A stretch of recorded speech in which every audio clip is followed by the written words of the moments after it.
Okay, I'm just gonna give it like another minute because I like to start on time and end on time. We don't want to waste your time.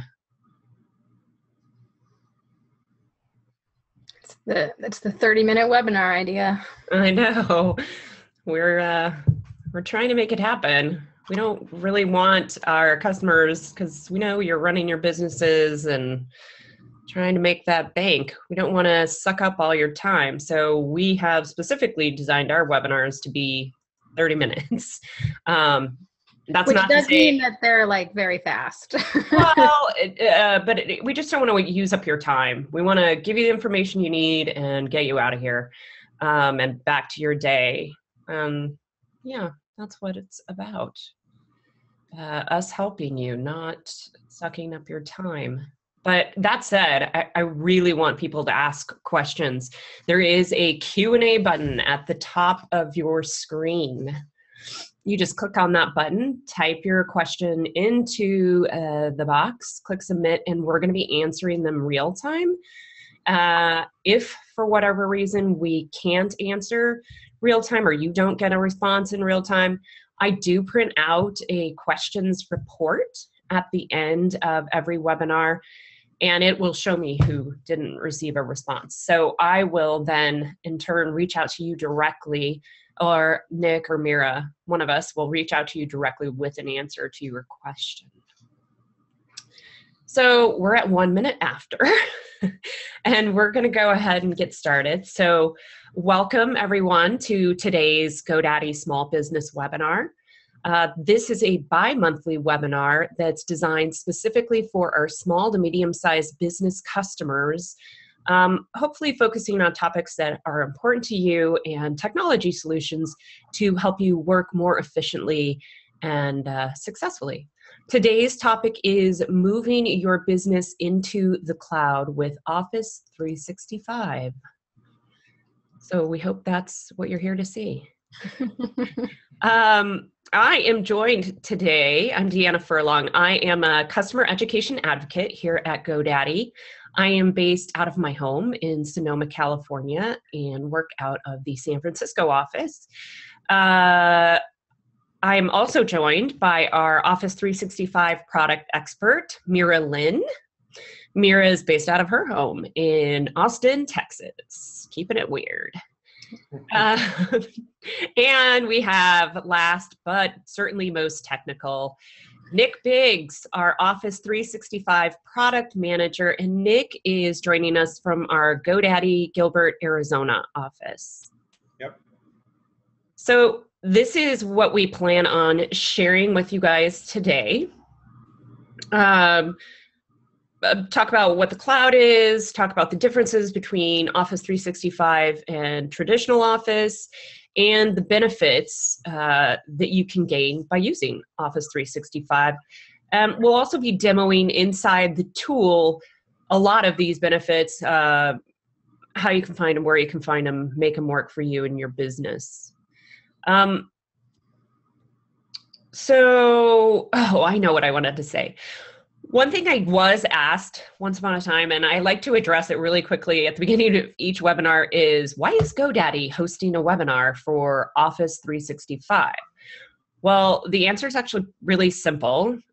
We used it here at an enterprise level, and our leadership felt that it was such an incredibly valuable tool that they wanted some way to package it and deliver it to our small to medium-sized business customers so they could also realize the same value. So we worked with Microsoft to develop our GoDaddy Office 365 packages, the Business Premium, which is what we'll be demoing today. And we also have the Premium Security. Is that right, Nick? Premium Security Bundle, yeah. Right. So, and that actually will get some more attention later in the webinar series. But that's what it is. So it's the GoDaddy Office 365 package. It's created specifically for our customers, thinking about stuff like price point, simplicity, ease of implementation, and most importantly, how we can best support it. So everything that's in the package, we know inside and out, so we can give you the best possible experience. So, Mira, start us off. What is the cloud? The cloud. All right. I know, Okay. the mysterious cloud. It's mysterious. And we've actually heard a lot of people in the feedback on these webinars. I don't know what cloud is. I don't know what cloud means, because it has sort of fallen under the definition of jargon nowadays. It's companies use the term as branding. They use it to give themselves a little marketing edge, make themselves seem hip and with it. And it confuses the idea. And it seems like this thing that you don't understand what it is, but it's super simple. You guys ready? The cloud really just means the internet. Ta-da! Honestly, that's it. When you use cloud computing, all you're doing is really accessing or relying on systems and files and processes that are not physically on your machine. So you are connected to the internet and you're using your computer, your laptop, your phone, your tablet, whatever the device is that you're using as a portal to your stuff. And that is all it means. And it is honestly that simple. And one of the major benefits is just that, is that it frees you from the physicality of your work. You can be anywhere, anytime, any device, and it's all still your stuff. So cloud is super simple, and I don't want anyone to be intimidated by the term. We're going to go into a specific use of cloud, which is Microsoft Office 365, because we think it's the best. But cloud really just means that it's not right here on your computer physically. Brilliant. So pretty basic. Right. And so Deanna has some trivia for you to follow that up. I do. I'm going to launch a poll, and there is a reason for this. Let's see. We're going to allow the panelists to vote. Can everybody see the poll? Yep. Okay. So I'm going to read this out loud because I know there are a few people just listening in. Pardon me. The question is, on March 31st, 2016, Microsoft reported that there are blank number of Microsoft Office users in the world. And the reason I have this up here is going to be super apparent when we move on to the next topic. But so just take a few minutes. Come on, more people participate. I mean, you got to guess. It's pretty amazing. You know, it's just interesting. At least I think it is. I like statistics. What can I say? Or big fun facts. Okay, we're going to end the polling. So hopefully got in on that. And let's share the results. So, wow, neck and neck in the billion mark.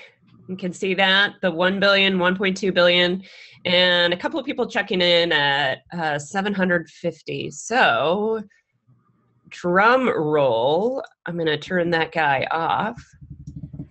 And hopefully share the answer with you is 1.2 billion people.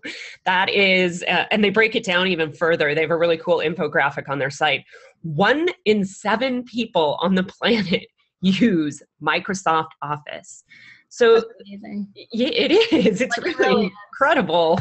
The reason I brought this up, or I wanted to show this, is primarily because it just demonstrates how completely ubiquitous the Office applications are. Everyone uses them. It doesn't matter if you're on a Mac. It doesn't matter if you're on Windows.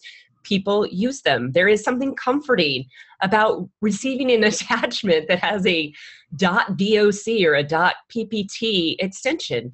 People know it, recognize it, and they feel comfortable with it. They're not like getting some random extension and wondering, oh my God, how do I open this? And it says, which program would you like to use to open this document? And you're like, what do you mean? So, you know, I just think it's really interesting and really, I don't know. It's really interesting. So if you're gonna go to the cloud, you might as well go to the cloud with the leaders. Exactly. Go first class. Go to the cloud. Go first class. Like that. Anyways, so my next question though then is for Nick, and what's the difference between Office 365 and old school Microsoft Office, which is clearly awesome, but what's the new improved aspect of Office 365? Yeah, that's a good question. So traditionally with Microsoft Office, you went out, you bought a copy, maybe you went to Staples or Office Max. Which one was the one that closed? Was it Office Max? I don't know. We're not They're like all combined or something. Yeah, I think somebody bought somebody. So you would go out and you'd actually buy a physical copy. You get a license key, you'd install it on your computer. And if you brought somebody else on, you did the same thing, or maybe you had an IT person that would roll it out for you. One of the things about that, though, is you're on a standard traditional release cycle, which is like 36 months. So every 3 years, you'd have to do this again. You'd have to go out, you have to get a new one, you have to uninstall, reinstall, you'd have to learn it. Because Microsoft is going to make all these different changes and improvements and add features. I think you mentioned before the end of the ribbon. I did.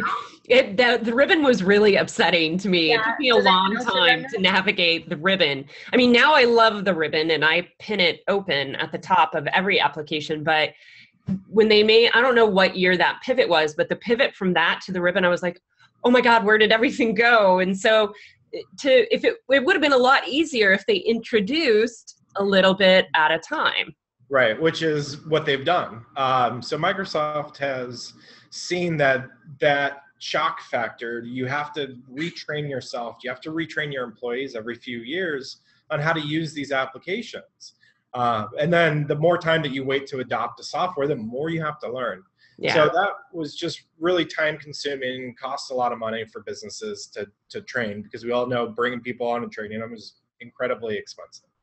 So Microsoft has rewrote their entire playbook. They've stepped away from that standard release cycle into a perpetual release cycle, continuous release cycle, where anytime that there's an update now, when you have Office 365, you have the update. As your computer updates with Windows updates, your Outlook, your Office suite, everything is updating with it. So anytime there's a new feature that comes out, you get it. And it's not all of a sudden there's this brand new ribbon with 100 different things on it. You might just get small pieces at a time. So you're just constantly learning. It's easier to take it into bite-sized pieces. And that's also true if you're on a Mac too. I just want to say you also get prompted to update as it happens. And then if you're using the web-based applications, they're just there. The tiles show up. You have the new software suite that's out. You have the new feature right away before your computer might even have it. So yeah. Okay. 365. So, right, 365. So, I don't know. I think that's huge too. Not just the whole ramp up factor, because I know like people who own small businesses, like you said, it's really expensive to hire and ramp somebody, and that's takes a lot of time. So, if I have to do that all the time with an entirely new suite of or applications, that's rough. Yeah. At least that would be my opinion. So I'm going to do another quick poll here, and this one's really for you guys. This isn't as fun, but it's more for helping us to understand better what you're looking for. Where is my poll?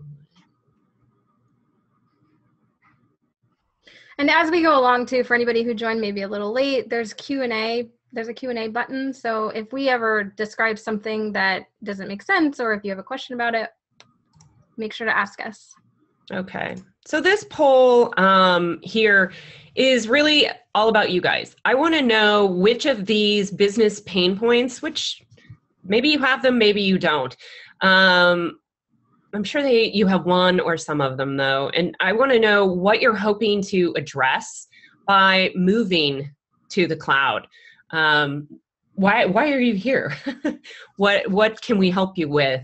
And so this is important, not only for this presentation, but going forward in shaping future webinars and also in shaping our support. You know, we want to know where you need the most help. Looks like we have a question. This is interesting. I find the constantly updating disconcerting. For example, this is happening on my phone and I have to adjust and learn how to use the new updates all the time. Things look different and it throws me. So that's something that's really common across, all applications of all businesses, is they're trying to figure out how does that onboarding process work? When we change something, how do we let people know, and how do we do it in a way that doesn't cause them this, disconcerting feeling that you're mentioning? And I have to tell you, every time you open the Office 365 dashboard, which we will show you, and there's something new, you get a little balloon that pops up that says, hey, something's new, check it out. And you can click on it, you can dismiss it, and you can, you can look more into it if you want. So I would say that Office has an approach to it that they are trying, but that's a really good point. And it's something that I think a lot of businesses and a lot of products struggle with. Yeah, definitely true. Yeah, that's a hard one. I mean, even like silly things, like they changed the icon for a company's app. You're like, what were you thinking? Now I can't find it on my phone. Yeah. Let's share out the results of our poll, though. All right. Can we all see that? Yep. Pretty so even. Reduce IT costs is the winner here. Yeah, that's amazing. Yeah. And I get it, because it's a lot of money to ramp up your small business with technology. So I'm going to take on that first question and share with you that benefit. It's an enormous cost savings to move from traditional IT that you maintain yourself to cloud computing. So there is an article in Forbes that I have for you in our takeaway materials, and it discusses exactly that ROI for moving from traditional IT into a cloud computing environment. And this article says cloud computing is up to 40 times more cost effective for an SMB than running its own IT systems. And yeah, that's a big number. And that's cool and everything, but let's break it down though, because I can say 40 times, but where are they getting all of that savings from? So breaking it down. First, you have your hardware. You got to buy laptops, you got to buy printers, what have you. But then there is like really big ticket items like servers, and a small business, a server for a small business runs about, and I'll put these numbers out too that I found. I thought it was interesting. $3,000 to $5,000 depending on what you're using it for, and just how good is it too. So, and then you got to set up your server. You need to probably pay someone to set it up for you to the tune of about $150 an hour. On top of that, you probably want to get some kind of warranty on it. So if you have like a critical failure, you have somebody from HP or Microsoft or Dell or whoever show up to your offices and fix it. So warranty, costs. And the actual server itself is never set it and forget it. You don't just install it and get your warranty and you're done. Servers need to be constantly maintained. They need to be patched sometimes when people figure out how to breach them. And this IT maintenance is expensive. And 90% of the time, a small business owner is not equipped, maybe with the technology or maybe with the time even, to do these type of maintenance tasks. So again, then you have to bring in IT managed services, and a lot of them you can do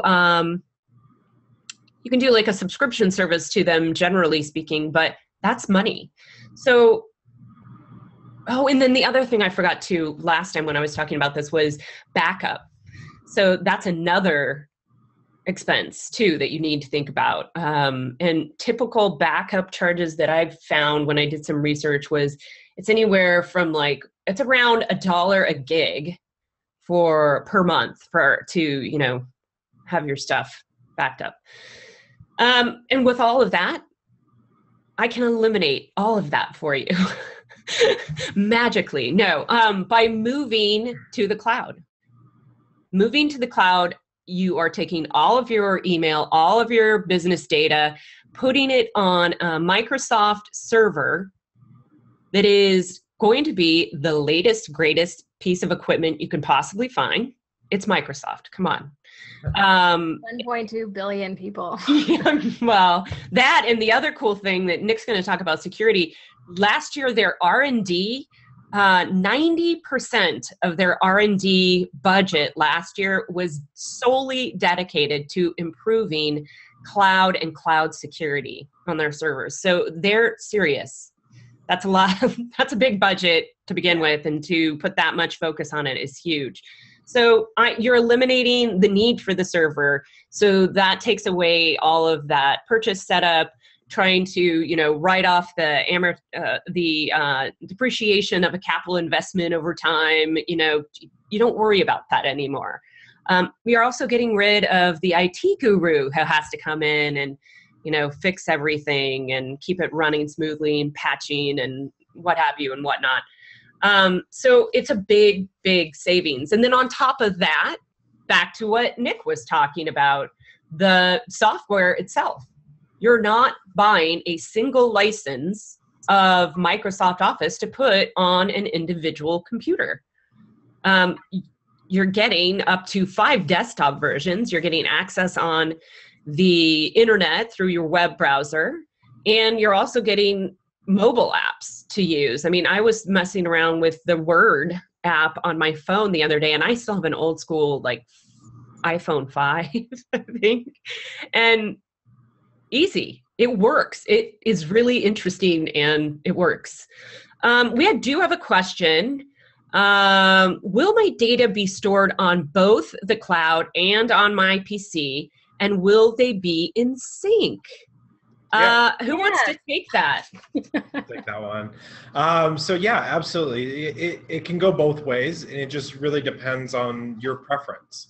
What a lot of people will do is with your subscription, you get a OneDrive. OneDrive is where all this data is stored. It's your online storage, essentially. What you can do is you can set it up in a way that when you create a document, you can either have it create the document locally on your computer in a folder that's syncing to your OneDrive, or you can tell it to create it on OneDrive and then sync that folder to your computer. That way your document actually lives in the cloud. So say you're sitting at the airport, you're writing a proposal, and the person next to you drops their coffee on your laptop. It's done. Your laptop's toast. Your document is not. It's in the cloud. It was saved to OneDrive. When you get there, pull it up on your phone, and you can still do it. Right, and that's true for either solution that you suggested, like whether it lives on your computer and is synced, or if it lives on OneDrive and is synced, it still is right from accessing your OneDrive from anywhere else. And the airport scenario is a lot scarier, actually. Again, I'm loaded with statistics today. I was shocked to see 800,000 laptops last year lost or stolen in the airport alone. So somebody walks off with your laptop, or something nefarious happens and they walk off with your laptop. The documents in the cloud. Yeah. So I wanted to mention also with your IT cost savings, recently the TD Bank Group made the switch over. I want to say it was in February. Yeah. Office 365. That's big. Yeah, it's a huge company, and you get essentially the exact same features as this company that's got 90,000 employees when you're using the business premium package that we have. One of the cool things too, because it's a bank, right? So they need super security. Well, and they also have to meet compliance.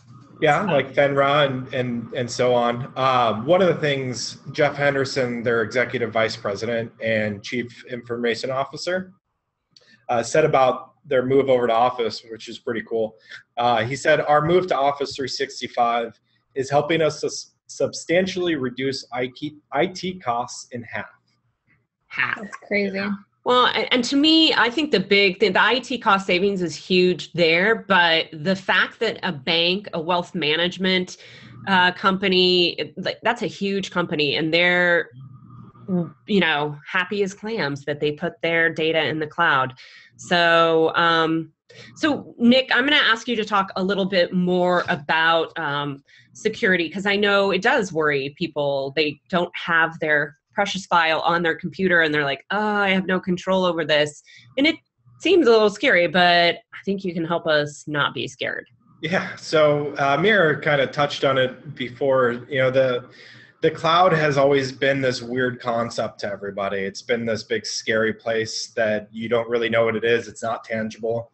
And because of that, a lot of people mistake it as being insecure. And that's the exact opposite. And the really interesting thing with the cloud is as more people adopt it and the more people that are using the cloud, the more secure the cloud becomes. What? It's completely not intuitive. It just doesn't seem right. But when you start to scale things, really interesting things happen. One of those is you can take advantage of broader threat intelligence. What that means is, like, if you have a traditional local environment and let's say that environment gets attacked, you'll recover from the attack and you'll learn from it. You've learned from that one attack though. Whereas when you're in an environment like Office 365 and anybody in that environment gets attacked, what happens is you learn from it. You learn from everybody else. Effectively, any attack on any customer in Office 365 results in everybody across the board being inoculated from that type of attack. Cool. Okay, that's very cool. The scale of things. Yeah. That's how cloud becomes more secure. Huh. Okay. Yeah, one of the other really cool things that Microsoft does is they employ an entire team of people to do penetration testing. So trying to break the internet. They try and break their service. They attack themselves to find where their weaknesses are. They fix the weakness, and then they do it again to make sure that it's actually fixed and it will not recur. Awesome. Very cool. And then there were other things that you were sharing previously with us around like the Trust Center and. Yeah. So Microsoft, one of the things that as you get into the cloud becomes incredibly important is transparency. So the way Microsoft addresses that is everything's basically transparent. What we do, how we handle your data, and what control you have over it. So one of the places that you can learn a ton about what's available as far as security is concerned is the Microsoft Trust Center. I'm going to show you here. I'm just going to give you a little sneak peek. It just kind of goes over everything. You can learn a ton about it. Now, when you get Office, though, you need to be able to control your data in a way that makes sense for you, a way that makes you compliant for whatever industry or regulations that you need to follow. So you get the Security and Compliance Center. This is part of your subscription. It allows you granular control over everything, whether you have to comply by FINRA or HIPAA or whatever security or compliances that you need. This is where you can access and see them. So Nick, we have a great question also that's related. Yeah. The person asked that they said all their employees are working virtually, which is awesome and totally on board with Office 365. That's right. So they have no central office. So with Office 365, they're asking, does this take the security responsibility off of each employee's shoulders, or do they have to purchase separate virus protection for their computer for 365? So it takes it off their shoulders. They don't control it. You set policies in place. You have your data governance. You can set retention policies. With our premium security package, you get archiving and encryption. So you can, if you have to encrypt your emails, you can set a blanket policy that, one of the really cool things, this is kind of off with the encryption, is you can set a policy to where, let's say you handle credit cards. Anytime it recognizes a credit card number, it automatically encrypts it. They don't have to do anything. That's awesome. You don't have to worry about them making sure that they encrypted it. It just does it for you. So there's a lot of features like that are built in that you can just set them, and then you don't have to worry about somebody accidentally not doing the right thing.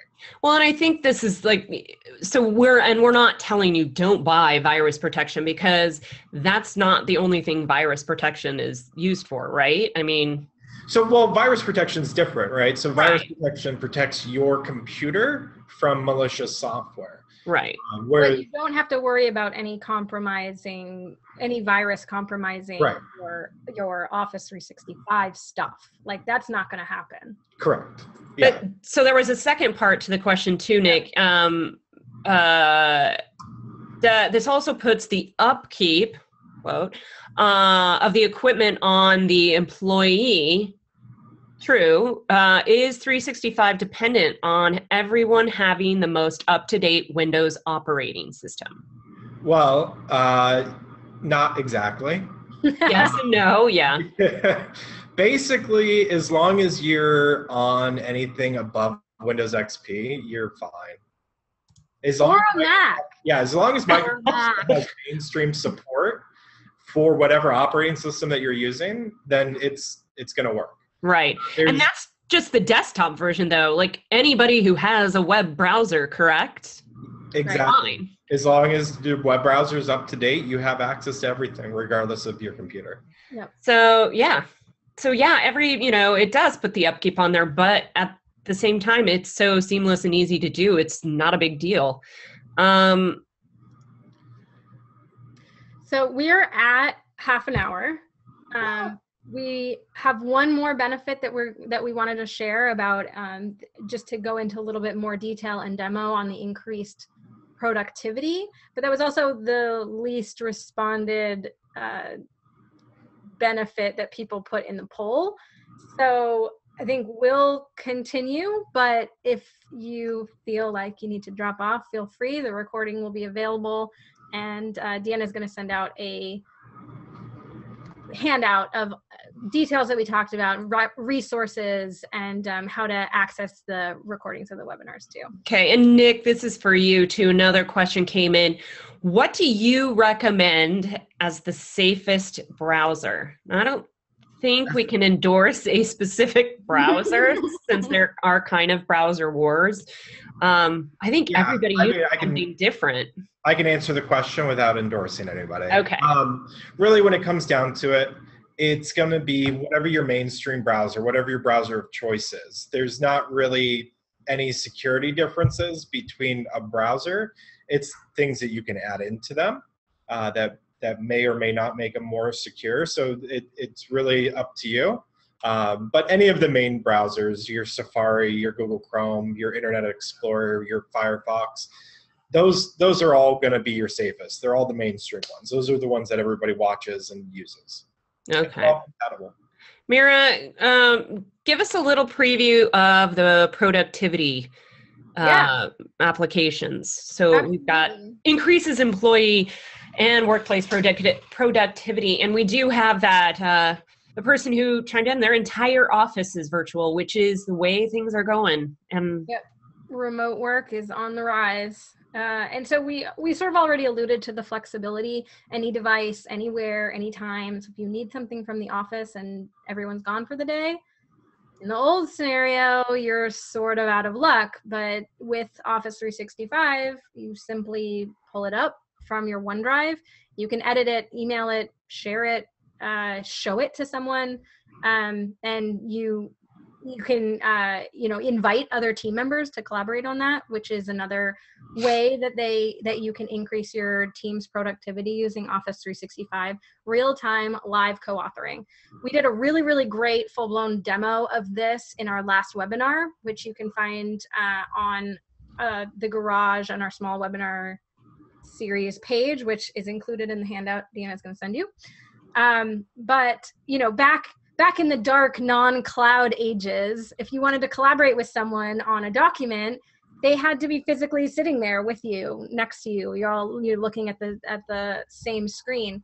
But today with Office 365, you can actually collaborate in real time through a browser or your apps. And so I wanted to show you guys real quick. I have here I am in the Office 365 dashboard, and this shows you the suite of applications that you get along with your subscription. But I'm just going to open a Word doc that's in my OneDrive real quick. And look at that. You can see that Deanna and Nick are both in there, and they can edit. We can all edit together. And just, in case we all just start editing willy-nilly, you actually have a chat within your application as well. So you can discuss what you're doing right there in the same window as you're actually editing. So Deanna, hey, can you, I could type this, of course, if I wanted, but I can ask her to edit something specific like the intro. Can you work on the intro? Nick, can you work on the schedule at the end of the document? And we can actually do that live without all being on a webinar together. Yeah, exactly. And you get the old standbys, shared calendar, Outlook, Office, Excel, PowerPoint, all that. But you also get extra cool stuff too. And just super, super quick, I'm gonna highlight Sway is really neat. It is a visual interactive storytelling app you can think of it as sort of like next gen PowerPoint. Things are really visual, full screen images. It works just as beautiful on a desktop as it does on a phone. So you could share a Sway presentation on a phone with someone. It would look great. And then you also have an app called Flow, which creates business rules. So you'll see a couple of good examples here that if you can set up a push notification for every time you receive an email from your boss. So you get an extra notice that your boss just emailed you. So you can be right on top of it. You can save attachments to your emails to any folder in your OneDrive, so everything is always together. There's also a bookings app. So if you have a business where you interact with clients and they have to schedule your time, you can integrate this right into your own website, and it comes together with your Office 365 subscription. And when they schedule time, it integrates with your Outlook calendar. So everything is all working together, and you get the benefit of Microsoft having thought through how these experiences work across these apps. So things are integrated. It's really nice. There's Teams, which is Microsoft's version of Slack. And as I said, the water cooler is dead. It's time for the digital water cooler, people. We're all sitting at our computers all day anyway. We're in a super productive point in time that we are working and we are doing all the time. So your conversations they're online, especially if your team is virtual, like our previous question asker mentioned. Real quick, Mira, let me ask you this. We did get a question about Flow and Sway. What it said, I think you said you had Office 365 Small Business Edition. So actually what we're demoing is GoDaddy's GoDaddy's Business Premium package. And that's on our Office 365 landing page. Again, I'm going to share that in the... right. What we're showing is GoDaddy's Office 365. So it's slightly different than an Office 365 that you might buy directly from Microsoft. So what we're showing you is the package that comes if you buy it through GoDaddy. Okay. Yeah. So it's in there. The Flow and the Sway are both available. We're not showing you Enterprise Edition. We're showing you what you get when you purchase it. So these are all really cool. So, that's what more bang for your IT buck. You're getting the mainstays that you need, the classics, but you're also getting stuff they're constantly innovating. Teams just came out. Right. Teams is a new edition. Brilliant. So we better wrap because we're 10 minutes over and we don't want to waste your time. I think that's pretty much it. So we hope what we shared with you today was valuable, and moreover, we hope you're ready to make the move to the cloud. If you are, we have an entire fleet of expert folks that our friend Nick manages, and they're ready and willing and able to help you answer all of your questions. You can call them directly. You can also go to our Office 365 landing page and schedule a call or a consultation with one of the reps to help you walk you through, decide what package will work best for you, talk to you about email accounts, etc. I have a lot of great resources that I curated. We all curated, actually, based on our research for this webinar. I'm going to be sending those out. I'm also going to include my little spreadsheet breakdown so you can prove to yourself how much you're saving with a subscription if you were to get rid of these costs. The IT expenditure, I mean, all you do is Google IT cost savings, cloud computing. It's mind-blowing. It's a big deal. Our next small business webinar is on May 17th. And that one I'm really looking forward to. It is a new webinar, and we're going to have Nick escort us through the GoDaddy migration process. So we're going to discuss how to move your business email to Office 365. So we hope you'll join us on May 17 for that. If you want to rewatch this, or you want to share this webinar with anybody on your team, or anybody, period, we have it recorded. I'm going to upload it to YouTube, and it will be available on our landing page. Also, you'll get a link to all of that in our follow-up thank you email. So for Mira and Nick, that's it. We hope you've enjoyed the content today, and we had fun sharing it with you. So take care. Bye. Bye. Bye.